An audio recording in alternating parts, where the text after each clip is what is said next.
கூட பொருளாதார பின்தங்கள் உள்ள இடத்து, கூட நிராசைகள் வந்த இடத்துல அதுக்கு ஒரு எதிர்ப்பு வரும். அந்த எதிர்ப்பின் விளைவுதான் ராசி ஒரு கட்டத்தில் லீடர்ஷிப்புக்கு எதிராக எழுப்பின. அதன் இன்னொரு கட்டம் தான் கருணா. இது இன்னொரு கட்டத்துக்கு மோல்டாகும். எப்படி சிவகுமாரன் இந்த கிழக்குமா இந்த கந்தப்பொடியாக்கள் தேசியம் தொடர்பாக எழும்பிச்சினுமோ இது ஒரு ஜனநாயக கோரிக்கை, இது ஒரு என்ன சம்பந்தப்பட்ட விஷயம். அது முதல் வரைக்கும் ஒரு அன்ஷேப்பா ஒரு வேற விதமா தான் அது வரும். அது பிறகு இன்னொரு வடிவத்தை எடுக்கும். இதுதான் யதார்த்தம் என்று நான் நினைக்கிறேன். அதை விட இவர் அவர்கள் அடைக்கலநாதர்கள் சொன்ன இன்னொரு விஷயம் இருக்குது. என்னென்று சொல்லி சொன்னா, சிவராம நான் குறிப்பிடவில்லை. நான் சொன்னது என்னென்று சொல்லி சொன்னா, சொன்னது ஒரு கேட்டகரியில உள்ள ஆக்களை ரஜினி திரணகம, நீலன் திருச்செல்வம், கதிர்காமரன் ஒரு ஒரு இன்டெலெக்சுவல் ஜேர்னலிஸ்ட் என்ற ஒரு கேட்டகரியை நான் வச்சிருக்கேன்.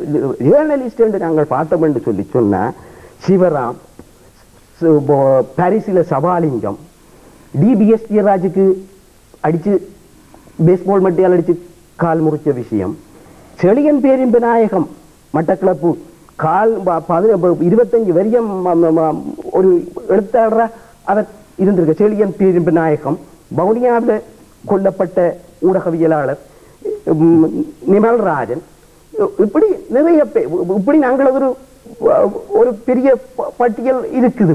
அப்ப இது இன்னொரு கேட்டகரி. இயக்க தலைவர்கள் அல்லது எங்களோட சமூகத்துக்கு லீடர்ஷிப் கொடுத்தவங்க என்று சொல்லி பார்க்க தோழர் பத்மநாபா, ஸ்ரீ சபாரத்னம், அமிர்தலிங்கம், இப்படி நிறைய பேர் அதுல வருது. அப்ப இதுல நான் அந்த கேட்டகரியைத்தான் அதுல சொன்னனே தவிர அந்த விஷயத்திலே அவர்கள் இந்த இதுல ஜனநாயகமயப்படுத்துறதுக்கு ரஜினி திரணகமா இதுல வேலை செய்தது இதை பற்றி கேள்வி எழுப்பினது இந்த போராட்டத்தின் விஷயம் தொடர்பா. இதை அரசியல் யாப்புக்குள்ளால நான் இது வாக்கபூர்வமா இந்த சமூகத்துக்குள்ள செய்யலாமா? ஏன்னா நீலன் விஷயம் நான் சொல்ல வேண்டாம். நீலனை நாங்கள் தெளிவா பார்க்க வேண்டும். என்னன்னா, நீலன் ஒரு எல்லா இடத்துலும் ஒரு பாசிட்டிவா யோசிக்கிறார். ஆரம்பத்தில் நாங்கள் கூட சின்ன வயசுல பிள்ளையாத்தான் பார்த்தது இல்லை என்று நான் சொல்லி. ஆனா நான் ஒரு அவற்றை விஷயம் அவற்றை கண்டு விஷயம் புறவாதன் அவருக்கு அம்பாறை மாவட்டம் சம்பந்தம் ஒரு ஆர்வம் இருந்தது.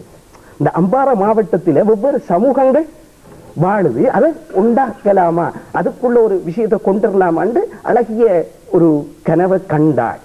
சரி, அப்ப என்னன்னு சொல்லி சொன்னா, இன்னைக்கு சொல்ல வர விஷயம் என்னன்னா, எங்கட சமூகத்துக்குள்ள ஒரு டீசன்சி வேணும்.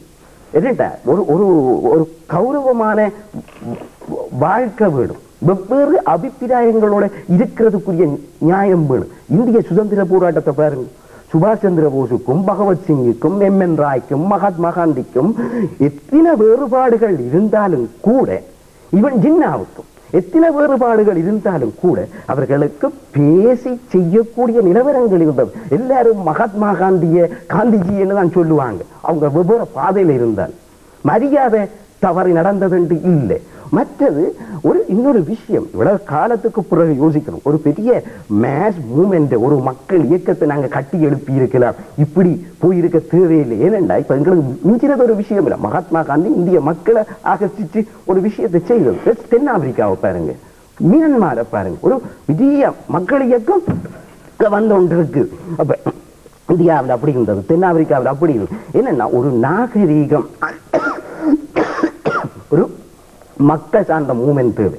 முஸ்லீம் மக்களுடைய பிரச்சனையை போட்டு நான் சொல்றேன், பாதுகாப்பு தொடர்பான அவர்களுடைய அக்கறை நியாயம்.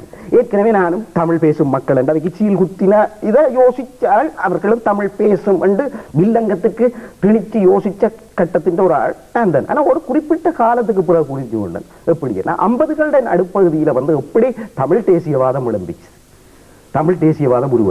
அதே மாதிரி எப்படி 80களுடைய நடுப்பகுதியில முஸ்லிம்களுடைய தேசியவாதம் உருவாகிச்சு. இப்ப கிழக்கில உருவாகி இருக்க தமிழர்கள் மத்தியில உருவாகி இருக்கிற நிலைமைகளை ஜனநாயக மனம் கொண்டு நாங்கள் பார்க்க வேணும். இது என்னண்டு இந்த சூழல் வருதுன்னு சொல்லி, முஸ்லிம் மக்களுக்கு நாங்கள் வாத்தியர்களில் எப்படி நாங்கள் 1983 மனங்கசந்து போனமோ, எப்படி நாங்கள் வாழ்க்கை வெறுத்து போனமோ, எப்படி 83 ஒரு திசை திருப்பமா இருந்ததோ, இதே மாதிரி ஒரு நிலவரம் 15 வருஷத்துக்கு முன்பு யாழ்ப்பாணத்திலிருந்து முஸ்லிம் மக்களுக்கு நடந்துட்டு நடக்க முஸ்லிம் மக்கள் நினைக்கிறது இயல்பு. நாங்கள் இதுக்கு கீழே நாங்கள் இருக்க இயலாது, நாங்கள் தனியே இருக்க வேண்டும் என்று யோசிக்கிறது எந்த குடும்பத்துக்குள்ளேயே இருக்குதானே. மனசுக்கு டிவோர்ஸ் டைவோர்ஸ் சட்டம் ஏன் கொடுக்கிறது? சேர்ந்து இருக்கணும், பிரிஞ்சு போகணும்ன்றதுக்காக இல்ல. என்னண்டா அந்த அந்த குடும்ப மூலக்கூறுக்குள்ள கூட ஜனநாயகம் சிறுவர் உரிமையை பற்றி ஏன் கதைக்கிறோம்? சமூகத்திலே அந்த எண்ணம் இருக்கணும். அதே மாதிரி தான் இந்த விஷயத்திலும் வந்து முஸ்லீம்கள் வந்து முஸ்லீம்களுக்கு என்ன வேணும் என்றது முஸ்லீம் மக்களுக்கு தான் தீர்மானிக்கிற உரிமை இருக்கு. அவர்கள் பாதுகாப்பு, தங்களுக்கு பாதுகாப்பு வேணும் என்று கேட்கறதுக்குரிய உரிமை அவர்களுக்கு இருக்குது. ஏனென்றா அவர் இவர் சொன்னது மாதிரியான பிரச்சனைகள் அவைக்கு ஏற்பட்ட அனுபவம் இருக்குது. ஆரிலும் காழ்ப்புணர்விலையோ விரோதத்திலேயோ சொல்லல. இது ஒரு கருத்து தொடர்பான ஒரு பாசிச கருத்தியல் இந்த சமூகத்துக்குள்ள இருக்குது. தமிழ் சமூகத்துக்கு அந்த கருத்தியல் என்ன சொல்லுதுன்னு சொன்னா, இதுல எனக்கு பிடிக்காத எல்லாவற்றையும் அழி, எல்லாம் என்னோட சங்கமமாக, இதை அங்க என்னால அதை அக்செப்ட் பண்ணிடலாம்.